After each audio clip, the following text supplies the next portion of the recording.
No way to win. Nails in the coffin. Hey everybody, it's me, your friendly neighborhood Uncle Pete, and this is my series, Nails in a Coffin, where we learn that with great kills, there must also come great nails. Welcome back to my channel, or welcome to my channel. If you are new here, please read what Nails in a Coffin is all about in the section down below, because these videos are not film reviews, rather a breakdown of the kills, and I evaluate how well that victim responded to their attack. So, the last 2 weeks, I've covered two great horror anthologies, Creepshow and Creepshow 2. Now, we gave those films some nails in a coffin. Creepshow had an average of 1.4 nails, and Creepshow 2 slightly higher with an average of 1.55 nails. Now, that movie only had 3 segments compared to the 5 in Creepshow, but both averages are pretty appropriate for the deaths in those films. Well, you saw the title of this video, so today we're going to be nailing the real Creepshow 3. Tales from the Darkside, the movie. If you see my other 2 videos, you'll know that I'm not covering whatever the hell Creepshow 3 was. That film doesn't count, so we're going to nail Tales from the Darkside. So sit back, relax, and let's nail some tales. First, we have our wraparound story where we meet Betty, played by Debbie Harry. She's a witch who's about to prepare a meal. Now, that meal consists of Timmy, played by Matthew Lawrence. Isn't that bad? To stall her from cooking him, he tells her 3 stories from a book that she gave him that he could read while he was being held captive. That book is titled, you guessed it, Tales from the Darkside. The first story is titled Lot 249, and this segment stars Julianne Moore, Steve Buscemi, and Christian Slater. Moving on to our first kill, Edward, played by Steve Buscemi, is not too happy that he's been cheated by 2 classmates, Susan and Lee, who framed him for theft just to ruin his chances of winning a scholarship, which they were all competing for.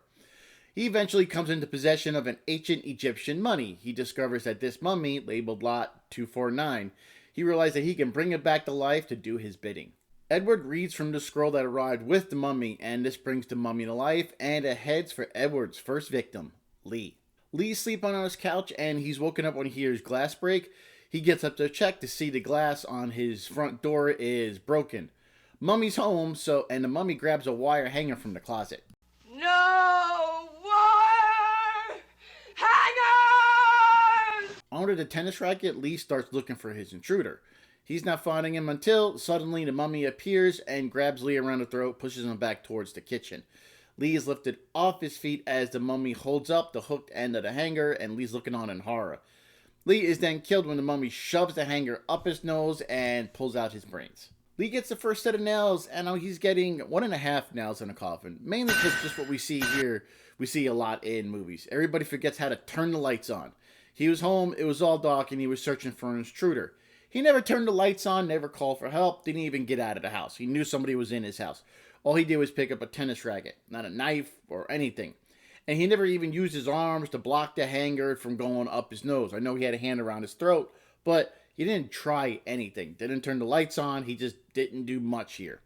I am going to give him an extra half a nail since at least he did arm himself even though it was with a tennis racket. Lee's girlfriend Susan will soon be the mummy's next victim. She arrives home and unlocks her front door and she goes inside. When she does, she turns the lights on and then she's horrified to find some brains in the fruit bowl. She's terrified, she's scared, she rushes to go find Lee, find what's going on. She finds a bloody handprint on the fridge, and then when she looks towards the floor, she finds Lee's dead body. After finding Lee, Susan rushes towards the door, and she just barely catches a glimpse of the mummy leaving. A few days later, Susan's at home, and she gets a surprise visit from, guess it, the mummy. She throws a vase with chrysanthemums at the creature, but he just catches it and destroys it. Mummy's closing in on her, and she picks up a pair of scissors, stabs him with it, but it's got no effect. She smashes a window and is calling out for help, right as the mummy slashes her back with the scissors. He then kills her by slowly shoving flowers into her back. Susan earned herself 2.5 nails in a coffin. I like how she picked up the scissors right away and stabbed the mummy. She even threw the vase at him. She didn't really waste much time. She knew she was in danger. When that didn't work, I'm sure a shock set in, so she busted out the window and called for help. It didn't look like she had anywhere to run to since the mummy was in front of her. But compared to all the hundreds of victims I've nailed over the past 3 years on this channel, Susan did way better than the average. So that's why I'm going to give her 2.5 nails in the coffin. Andy finds his sister's body, and he knows who's responsible for this. Meanwhile, Edward is quietly reflecting on his revenge. Suddenly, the power goes out in his apartment, and he thinks it's a fuse. When he goes to check that out, He's knocked out by Andy. Edward wakes up tied to a chair, and Andy's there with him. Obviously, he's not too happy with Edward using the mummy to kill his sister and his best friend. Edward's playing semantics, saying that he didn't kill him, it was the mummy. Yeah, Andy's not buying it. He knows Edward used the mummy to get revenge. Edward starts to recite the chant to bring the mummy back to life, and right as he finishes it, Andy tapes his mouth shut. But Andy's prepared for the mummy. He's got an electric knife, so when the mummy attacks him, he uses the knife to cut the mummy's leg off. He then rips its arm off and throws all the pieces in the fireplace, finally cutting the head off and placing it in the fire. Andy burns what he thinks is the sacred scroll, and he tells Edward to leave the university and never return. This is in exchange for not killing him. As Edward's leaving, he's telling the cab driver how he knows a guy that can't tell the difference between a 3rd Dynasty sacred scroll and a post-Alexandrian pictographic porn.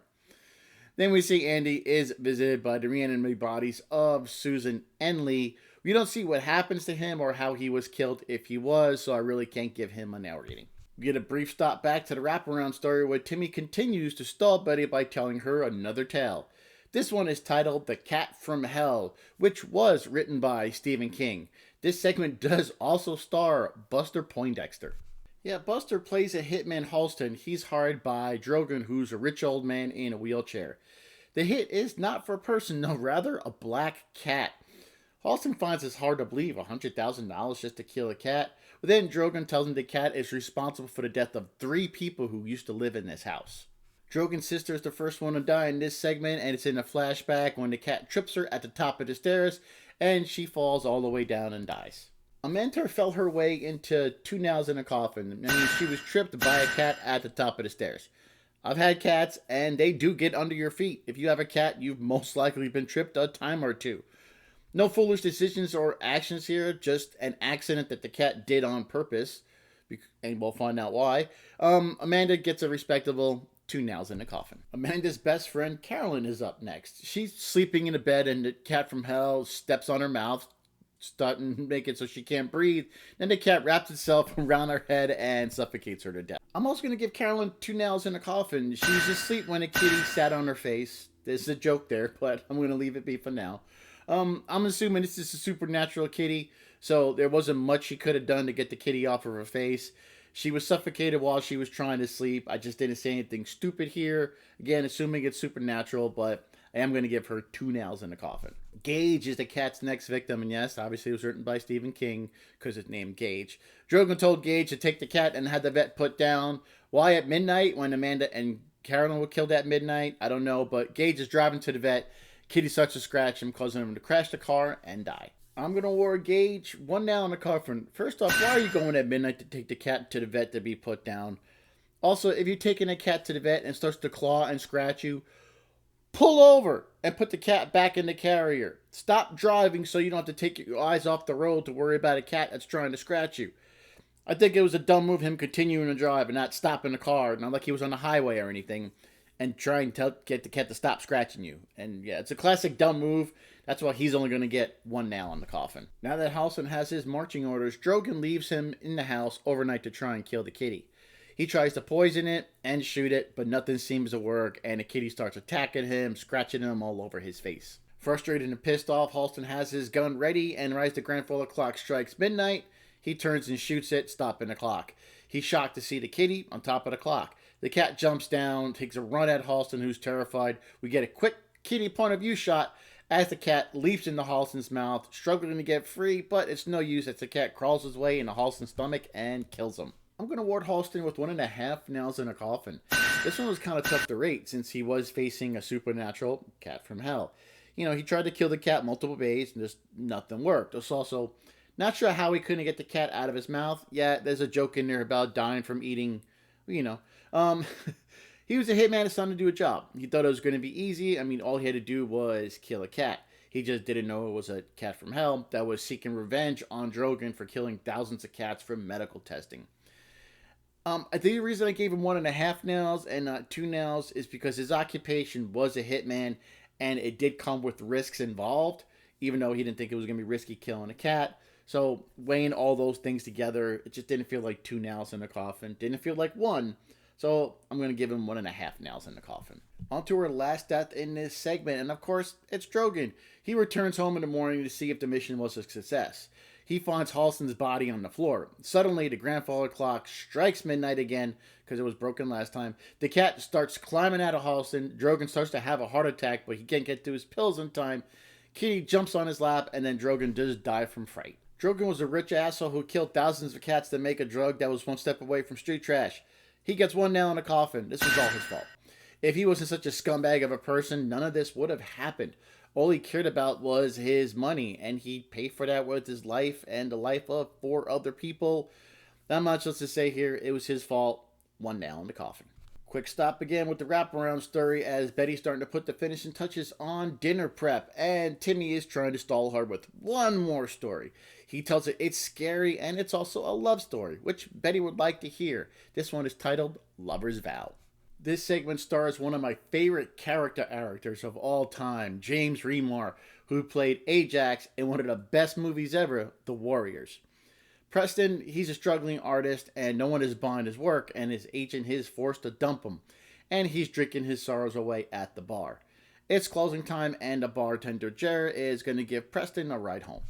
Preston's taking a piss in the alleyway while Jer is locking up. Jer hears something and he pulls out his pistol from his pocket. He goes to investigate it. It's dark, he really can't see much. And then for reasons, when something stands in front of him, he shoots at it, but then his hand gets lopped off, his face gets slashed, and then his head is removed by a mysterious creature. Jer earned himself 1 nail in the coffin. I mean, we don't know what he sees yet he just decided to shoot at it. Not really a wise decision. Granted, he did shoot at a giant gargoyle, spoilers. But going on what we saw here, I feel it was a foolish decision. We don't know if he was in any danger. Yeah, he was terrified, but we don't know what would happen if he didn't shoot at it. I just think going on that right away, him shooting at it, that creature probably thought it was going to be in danger. We don't know all the intentions, but hindsight and everything, seeing all these films, going over all these hundreds of victims, this one just felt like 1 nail in the coffin for haphazardly shooting. Preston just saw his friend get killed, and he sees a giant gargoyle creature standing in front of him. Terrified, he tries to get back in the bar, but it's locked up. When he's face to face with this creature, he's begging for his life. The creature agrees to let him live, but only if he agrees to a promise. He must never tell anyone what he saw that night, what the creature looks like, or even what the creature said. He must hold his promise forever. And before leaving, the creature slashes Preston across the chest, saying, "Cross your heart." After this encounter, Preston is just frantic. We're then introduced to Caroler, played by Ray Don Chong. She's briskly walking down the street. Preston grabs her and pulls her into an alcove and holds his hand over her mouth so she can't scream. He tells her he's not going to hurt her, and then he scolds her for being on the street late at night where it's dangerous. Kind of ironic. She was trying to take a taxi, so Preston tells her he'll take her to his nearby apartment so she can call for one for there. And for reasons, she just agrees to this. Once in his apartment, Preston's about to call the police and tell them what happened, but then he remembers the vow and he stops himself. There's chemistry between these two. We see that even more when Caroler sees the wounds on Preston's chest and she helps clean them up for him. And then they pretty much just going to start a long love affair with each other. We jump to 10 years later, and Preston is now a very successful artist. He now has 2 children with Carola. It's actually their 10th anniversary from the night Preston and Carola met. Obviously, also the anniversary of the night Preston made that vow. Preston wants to move out of the city and into the country, but Carola wants to stay. She tells him that he's given her everything she could ever want or hope for. Preston says there's one thing he hasn't given her. He then shows her a sculpture he made of the gargoyle he saw that night and tells her what happened 10 years ago, thusly breaking his vow. After he tells her the news, we see that Carola is not too happy with the news that Preston just gave her. You promised you'd never tell! Preston's really confused by her response. Suddenly, gargoyle arms shoot out of Carola's. Preston is just looking on in his horror as she starts to turn into the very same gargoyle that Preston met 10 years ago. He's begging her to change back, but she can't. He's hysterical. Now, a newly reformed gargoyle is standing in front of Preston, who's in shock. He falls to the floor, and he looks over at his kids, and even more horror floods over him, seeing that both of his kids are also now gargoyles. Carola wraps her wings and arms around Preston. She tells him that she loves him, but he broke his vow, and then she bites him in the throat, and she lays her former lover on the floor as he dies. This was another tough one to rate, but I decided on giving our warrior, Ajax, 1.5 nails in a coffin. It was 10 years later when he broke his promise. Things were going exceptionally well in his life, and I guess he just didn't want to keep anything from Caroler. There was no way he could even had a clue that Caroler was even connected to that creature he saw that night. If I was him, I would only have kept my mouth shut and kept the promise. Apparently, that was too difficult for Preston. I mean, he was innocent enough here. He really didn't do anything wrong. Nothing he did was blatantly stupid. However, he still willingly broke the vow, and because of that, he was killed and lost everything he had worked for. So the best I can do for him is give him 1.5 nails in the coffin. Time for our last set of nails in this horror anthology, with the conclusion of the wraparound story. There's no more stalling for Timmy as Betty opens his cell and wheels in her butcher table. He tries to distract her with another story, but she knows he's just telling her his story now. He continues to tell the story, and he tells her how some kid has marbles in his pocket. He then drops them on the floor. This causes her to trip and fall back on the rack of sharp cooking tubes, wheeling the cart back out of the cell and dropping the keys. While Betty is struggling with all these knives in her back, Timmy grabs the keys and sets himself free. He then runs over to Betty, shoves her onto the sliding upper tray, setting Betty into the hot oven, killing her. Betty earned herself 1 nail in the coffin. I mean, she's done this before multiple times, so I have no idea why she didn't pay attention to when Timmy was dropping the marbles. It's like her head was in the clouds or something. She knew he was telling his story, and he even said that he had the marbles and threw them on the floor.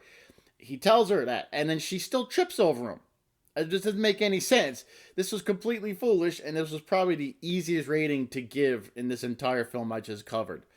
It was your classic stupidity you see from victims in horror movies, which is why I'm only going to give her 1 nail in the coffin. There we go, ladies and gentlemen. Those are all my nails in the coffin for Tales from the Darkside, the movie.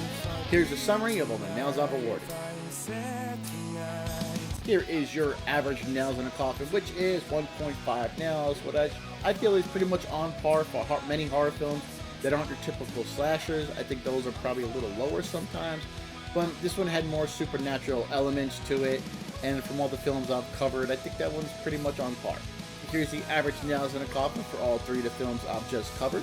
Creepshow, average of 1.4 nails. Creepshow 2, a little bit higher with 1.55 nails. And Tales from the Darkside, almost right in the middle of those 2 films with an average of 1.5 nails. Now, all 3 of these films had very close nails in a coffin averages, and I like all 3 of these movies. There's some solid segments in these films with a good mix of kills. There's some very stupid decisions in these movies, as well as some kills where the victim was just innocent in the wrong place at the wrong time. I'll see you here next week when I have my Golden Nail Awards for these 3 films. I'll give you my favorite kill for each nail rating, and I'll go a little bit deeper dive into the film's averages, pretty much deciding, where they came from. But also I have a quick ranking. It's only 3 films, so that won't take long. It's good to be back. I took some time off, and it was fun to cover these 3 films.